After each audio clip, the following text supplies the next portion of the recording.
Dad's silent revenge. How's it feel to be the man everyone hates? Patricia sneered at me across my own dining room table. Her phone pointed right at my face like she was filming some kind of social media content. I set down my coffee mug, looked her dead in the eye, and smiled. How's it feel to know you're homeless starting today? The room went dead silent. Her little smirk disappeared real quick.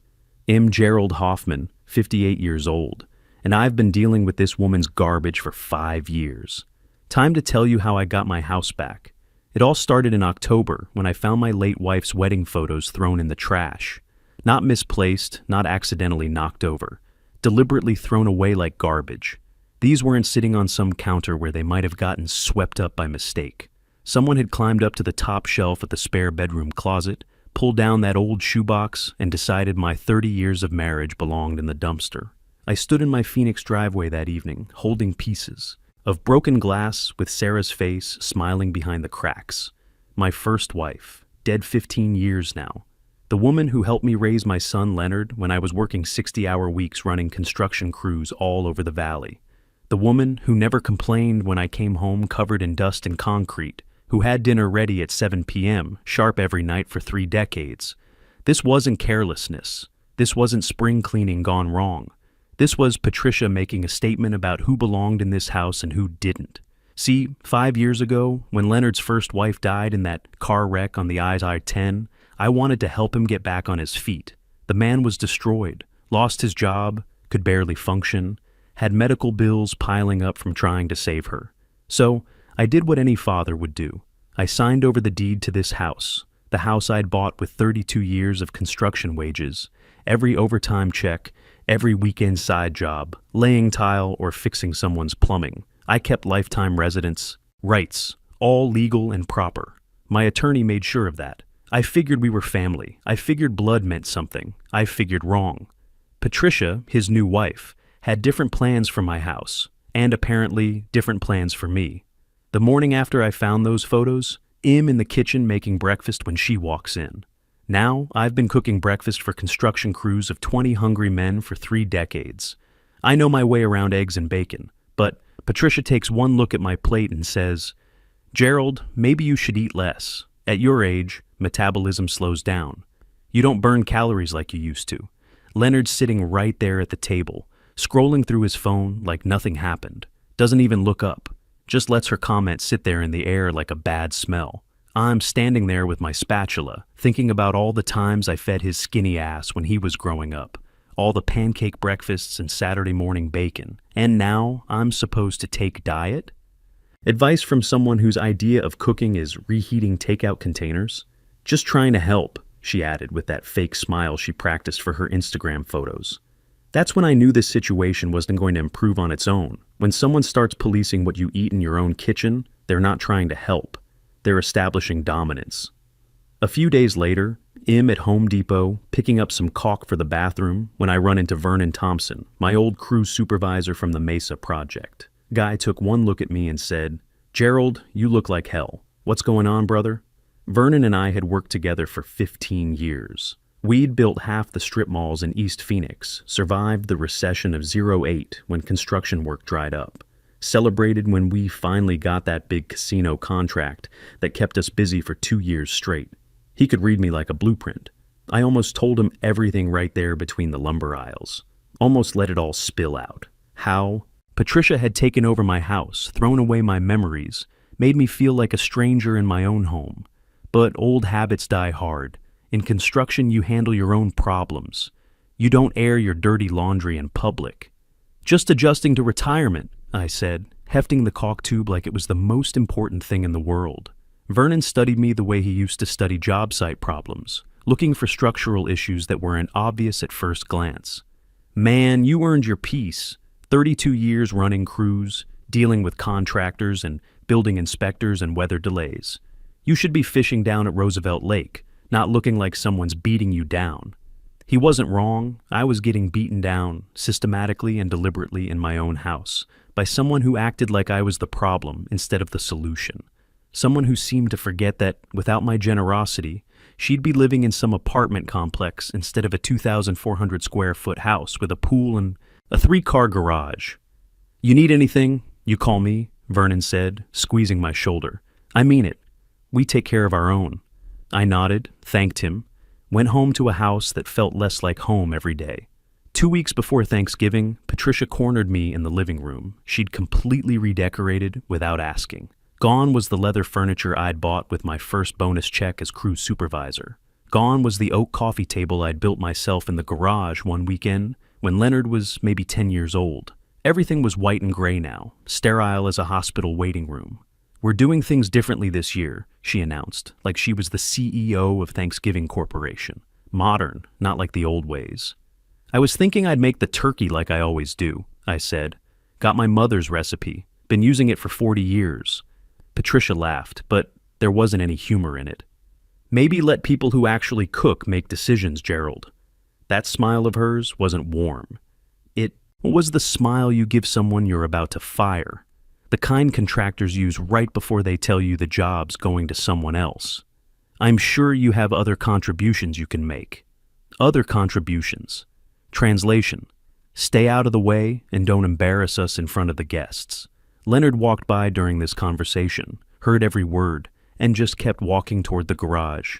Didn't say a word. Didn't even slow down. 5 years of this, and he still couldn't find his backbone. That night, I pulled out the deed transfer papers I'd signed 5 years ago. Started reading the fine print I'd trusted my lawyer to handle properly. In construction, you learn the hard way to read every contract, every change order, every warranty clause. But this was family business, so I'd been lazy. I'd trusted. Big mistake. Found exactly what I was looking for in Section 7, Paragraph 3. Lifetime residence rights, irrevocable, except in cases of gross ingratitude or a documented abuse by the residing party. Gross ingratitude. I took a picture of that section with my phone, saved it in a folder labeled Legal Documents. See, in construction, you learn to document everything. Every conversation with the building inspector, every change the architect makes, every time a subcontractor promises something they can't deliver. Paper trail saves your ass when things go sideways, and things always go sideways eventually. The papers went back in the file box, but something had shifted in my head. The same feeling I used to get walking onto a job site where the previous contractor had screwed everything up and walked away. Time to assess the damage and figure out how to fix this mess. By Monday before Thanksgiving, Patricia was planning her big dinner party. She was in the kitchen, my kitchen, making lists and talking on the phone like she was organizing a campaign event. My friend Nancy is coming, she announced to Leonard, loud enough for me to hear from the living room. She just went through a messy divorce and needs company, plus her daughter Michelle. And I invited the Parkers from down the street. There'll be 7 of us. 7 witnesses, I thought. Perfect. Leonard nodded from behind his laptop. That's nice of you, honey. Nice of us, he should have said. But he didn't. Never did. Gerald, Patricia called out, making sure I heard. You can just be yourself, I guess. Translation. Sit there, shut up, and don't embarrass us while I show off in front of my friends. Sure, I said, walking into the kitchen. Whatever works. She was standing by the granite countertop I'd helped install 3 years ago, back when I thought we were building something together as a family. Her expression said she'd already won some kind of victory I didn't even know we were fighting. Wednesday, I made the grocery run, loaded up with everything for a traditional Thanksgiving dinner. 23-pound turkey, russet potatoes for mashing, fresh cranberries for sauce, ingredients for cornbread stuffing the way my mother taught me when I was Leonard's age. At checkout, the teenage cashier made small talk about holiday plans. Big family dinner tomorrow, I said, bagging the groceries myself, because that's what you do when you've worked with your hands your whole life. Sounds wonderful. Must be nice having everyone together. It'll be memorable, I told her, one way or another. The kid laughed like it made a joke. I wasn't joking. Back home, I unloaded groceries while Patricia examined my purchases like she was a health inspector finding violations. You bought a turkey? She asked, like I'd brought home roadkill. I was going to order something pre-cooked from Whole Foods, something more refined. I'll handle the turkey, I said. Been doing it for 40 years. She opened her mouth to argue, then seemed to reconsider. Maybe she realized arguing over turkey preparation made her look petty in front of Leonard, Or maybe she just didn't care enough to fight about. It hard to tell with Patricia. Everything was strategic, calculated to make her look good and me look like the problem. That evening, I sat in my bedroom, the only room in the house that still felt like mine, and went through those wedding photos I'd rescued from the trash. One picture held my attention. Sarah and me on our 20th anniversary, standing in front of this same house the day we paid off the mortgage. We looked so proud, so sure we'd built something that would last. I placed the photos carefully in my nightstand drawer and started planning. Thursday morning, I was up at 5 a.m. prepping that turkey. Patricia came downstairs around 9, already dressed like she was heading to some kind of photo shoot. Hair perfect, makeup done, wearing one of those outfits that probably cost more than I used to make in a week back when I was starting out in construction. "Try not to dry it out," she said, watching me rub seasoning under the skin the way my mother had taught me 50 years ago. "It'll be perfect," I said. Not defensive, not argumentative, just stating a fact. When you've cooked Thanksgiving dinner for your family for 4 decades, you know what you're doing. The guests started arriving at 4 p.m. sharp. Nancy Williams, Patricia's divorce survivor friend, showed up first with her daughter Michelle. Then came the Parkers from down the street. Nice couple, probably didn't know what they were walking into. By 4:30, we had 7 people in my dining room, sitting around the table I'd bought when Leonard graduated high school. Patricia made the introductions like she was hosting some kind of charity event. "And this is Gerald," she said when she got to me, like I was the hired help who might need explaining. "Thank you, Gerald, for letting us use your kitchen in our house." Emphasis on our house. First shot fired, right in front of everyone. I caught the slight pause from Nancy, the way Michelle's eyebrows went up, just a fraction. Even strangers could hear the edge in that comment. The dinner itself was perfect. Turkey carved clean, potatoes creamy, stuffing seasoned just right. Everything I'd been making for decades, everything Patricia claimed she could do better. But nobody was commenting on the food quality. They were too busy navigating the tension you could cut with a carving knife. For the first hour, conversation stayed safe. Nancy talked about her new job. Michelle mentioned college applications. The Parkers shared stories about their recent trip to Sedona. Normal Thanksgiving dinner talk. I even got to contribute a few comments without Patricia shutting me down. Then Michelle asked about my construction days, and I started telling them about this 12-story office building we'd put up in downtown Phoenix back in '95. Trickiest foundation work I'd ever done. Had to dig down 30 feet through caliche hardpan, hit groundwater twice, had to redesign the whole support system. "Gerald," Patricia cut me off mid-sentence like I was some old drunk, boring people at a bar. "Nobody wants to hear stories from 30 years ago. We're trying to have a modern conversation." Dead silence around the table. Forks stopped moving. Nancy looked uncomfortable. Michelle actually looked interested in what I was saying, but now she just stared at her plate. "Actually, it sounds fascinating," said Mr. Parker, trying to be polite. "Trust me," Patricia said, louder now, making sure everyone understood who was in charge of conversations in this house. "We've heard them all before." Leonard sat there like a statue, staring at his phone, said nothing, did nothing. 5 years of this, and he still couldn't find the spine to defend his own father. The conversation shifted to Patricia's social media business. Suddenly she was animated, talking about her Instagram followers, her sponsored posts, how she was building her brand and connecting with her audience. Her hands moved as she spoke, wine glass sloshing slightly with each gesture. "That's real. Innovation," Nancy said, playing right into it. "Well, some of us adapt to change," Patricia said, glancing directly at me. "Others cling to the past like it's some kind of security blanket." The wine was flowing pretty freely by then. Patricia was on her 4th glass when she really started getting comfortable with her audience. "You know what?" she said, standing up slightly, swaying just enough to show the alcohol was working. "Gerald, you're 58 now, right? That's the age most people start thinking about downsizing, moving somewhere more appropriate."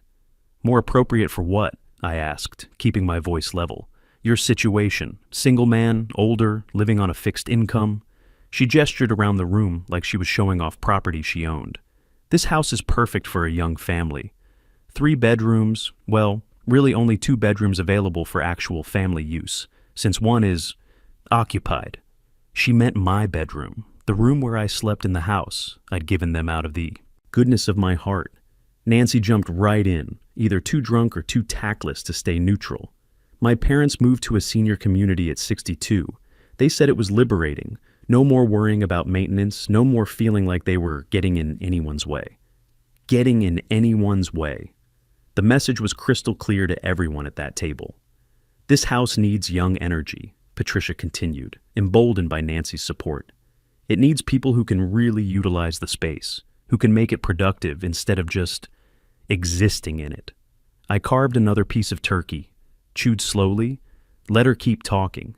In construction, you learn to let the other guy dig his own hole before you point out how deep he's gotten. Let's be honest about the real issue here, Patricia said, setting down her wine glass with more force than necessary. The base clinked against the plate beneath it. When was the last time anyone actually needed you, Gerald? When was the last time you mattered to anyone? The table went completely quiet.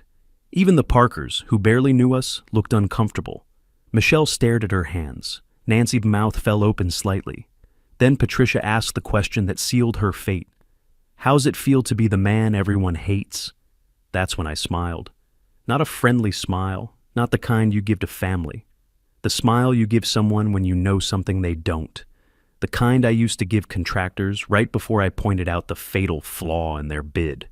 I don't know, Patricia, I said, standing up slowly from my chair, but I can tell you something I do know.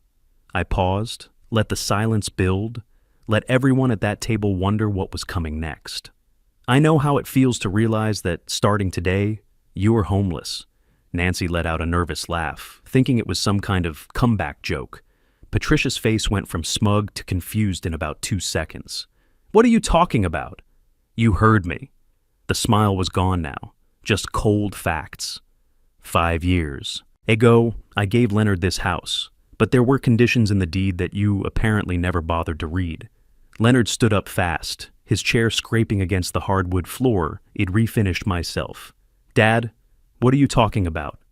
Arizona law allows gift revocation in cases of gross ingratitude from the recipient, I said, looking straight at Patricia. And thanks for providing witnesses tonight. Their statements will be very useful in court. The guests started grabbing purses and making excuses about needing to leave early. Patricia was screaming now, wine and rage mixing together in her voice. This is insane! You can't just take our house because I hurt your feelings. It's not your house, I said quietly. It never was. I gave you a gift with conditions. Tonight, you showed me exactly what that gift meant to you. I walked to my bedroom, closed the door, and for the first time in 5 years, I locked it. Behind me, I could hear Patricia crying, Leonard trying to calm her down, trying to make sense of what had just happened. I sat on the edge of my bed and felt something I hadn't experienced in 5 years. Pure, clean relief. Next morning, I called Harold Bennett, the best real estate attorney in Phoenix. I'd built his office building back in '98, and he owed me a favor. More importantly, he was good at his job. Gerald, he said after I explained the situation, gift revocation for gross ingratitude. Don't see many of these, but you've got a solid case here. I told him everything, every insult, every witness from Thanksgiving, the systematic pattern of disrespect over 5 years. They'll hire their own lawyer, Harold warned. Try to argue the gift was absolute, that you can't impose conditions retroactively. Let them argue, I said. I've got documentation going back 5 years. Harold smiled. 32 years in construction teaches you to keep good records, doesn't it? We filed the petition that Monday. Patricia and Leonard had 60 days from official notice to find somewhere else to live. Court hearing was set for January 15th. The house became a war zone after that. They stayed in their bedroom or left entirely. We didn't speak, didn't make eye contact. Just existed in the same space like opposing armies waiting for battle. By December, Patricia had hired Susan Mitchell with her parents' money. $8,500 retainer Harold told me about. She's good, he said, but she's working with weak material. That's when I discovered Patricia's social media campaign. She'd posted on Instagram and Facebook, painting herself as the victim of a cruel father-in-law stealing our home. The comments were predictable. Outrage, sympathy, suggestions for family counseling. I forwarded everything to Harold. Document it all, he said, but don't respond publicly. Let her words speak for themselves. But I did more than document. I started going through 5 years of financial records, using the same systematic approach I'd used for construction. Project accounting. Found something interesting. Patricia's social media business was pulling in serious money. Money she wasn't reporting to the IRS. I created an anonymous email account, gathered screenshots of her sponsored posts, estimated her income based on follower counts and engagement rates, and filed a tip with the IRS. The kind of detailed documentation that makes investigators happy. The court hearing was January 15th. Judge Morrison had a reputation for no-nonsense rulings based on evidence, not emotions. Harold presented our case methodically, the deed with its revocation clause, timeline of incidents. Then he called the witnesses. Nancy took the stand first, uncomfortable, but bound by oath to tell the truth. Did Mrs. Patricia Hoffman make disparaging comments about Mr. Gerald Hoffman that evening? Harold asked. Families argue sometimes, she started. Please answer the question. Did she make disparaging comments? Nancy hesitated. Yes. Can you describe the final question she asked him? Nancy's voice went quiet. She asked him how it felt to be someone everyone hated. You could hear people gasp in the courtroom. Michelle testified next, brief but devastating. Was Mr. Hoffman treated with respect in his own home? Harold asked. No, absolutely not. Did anyone defend him when he was being insulted? Michelle glanced at Leonard sitting in the gallery. No, his son stayed quiet the whole time. Judge Morrison reviewed everything, documents, testimony, the systematic pattern of disrespect. I've heard testimony establishing clear gross ingratitude, she finally ruled. However, Arizona law requires fair compensation for legitimate improvements made to the property. She ordered an appraisal. It came back at $18,000 in documented improvements. Kitchen cabinets, paint, water heater. Patricia had tried to claim $75,000, but the appraiser found most of her renovations were either normal maintenance or inflated estimates. I wrote the check for $18,000 that same day. Fair was fair. Started looking for a buyer immediately. Found one in 3 days. Cash offer at full asking price. July 1st, Patricia and Leonard moved out to a studio apartment in Tempe. 400 square feet for $1,650 a month, from a whole house to a closet. The IRS audit hit Patricia in August. $15,000 in back taxes and penalties. Her social media income dried up when the tax scandal broke. Nobody wants to sponsor someone under federal investigation. Leonard filed for divorce in September. Today, I'm sitting on the back patio of my new place in Scottsdale. 2 bedrooms, paid cash, completely mine. House sold for $385,000. After Harold's fees and the improvement payment, I walked away with $358,500. Used it to buy this place outright. No mortgage, no payments, no Patricia. Vernon stops by every few weeks. You did the right thing, he always says. Maybe I did. Maybe I just got tired of being disrespected in my own home by someone who forgot where her roof came from. Either way, I sleep good at night. No tension, no walking on eggshells, no apologizing for existing. I'm 58 years old. I've got my health, my dignity, and a house that's truly mine. That's worth more than any family dinner where I'm treated like the help. Some people might say I was harsh, but I learned something in 32 years of construction. When the foundation's rotten, you don't paint over it and hope for the best. You tear it down and start over. Sometimes the biggest favor you can do for someone is to stop letting them walk all over you. It teaches them what respect actually costs. I spent 32 years building things that lasted. Turns out the most important thing I ever built was the backbone to tear down what wasn't working.